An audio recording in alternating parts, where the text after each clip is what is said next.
We often expect depression to look like crying and sadness, but in the elderly, it frequently masks itself as physical pain or cognitive fog. What we call this as geriatric depression, or in Ayurveda as Jara, janya, vishada. In older adults, the brain undergoes structural changes. Depression often manifests as depression executive dysfunction syndrome, where the patient is not necessarily sad but struggles with planning, finishing tasks, and memory. They often complain of somatic pain, body aches, or GI distress like indigestion or gas because their mental distress is being translated into physical symptoms. Let's see this through the Ayurvedic lens. Ayurveda classifies old age, Vriddhavastha, as the Vata stage of life. Vata is dry, cold, and mobile. When it becomes excessive, it leads to anxiety, sleep issues, and instability.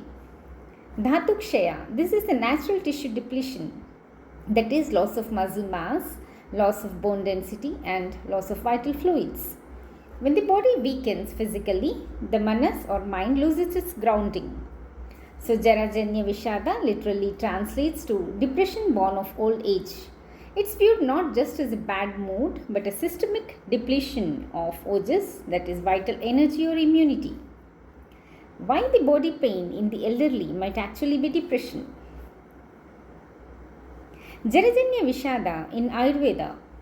Old age is the season of Vata. When Vata increases, the Dhatu Kshaya occurs. It doesn't just affect the joints, it affects the mind.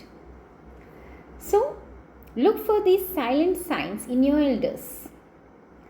Somatic complaints, constant body aches or digestive issues with no clear physical cause, executive dysfunction, sudden difficulty in managing daily routines or making simple decisions, lack of interest, not necessarily sad but no longer finding joy in hobbies or family time, withdrawal, spending more time alone or sleeping excessively.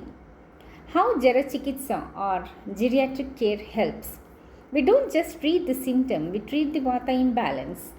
In Ayurveda, we have Snehana, oleation, external and internal oils to calm the dryness of Vata, and Rasayana Tantra, using regenerating herbs like Ashwagandha and Brahmi to nourish depleted tissues and stabilize the mind. Dietary support, warm, grounding, and easy to digest foods to restore Agni. So, I would like to give a message to caregivers here. If your parents or grandparents seem slower or complain of vague pains, don't just give them a painkiller. They might be fighting a silent battle with Jarajanya Vishada. Thank you.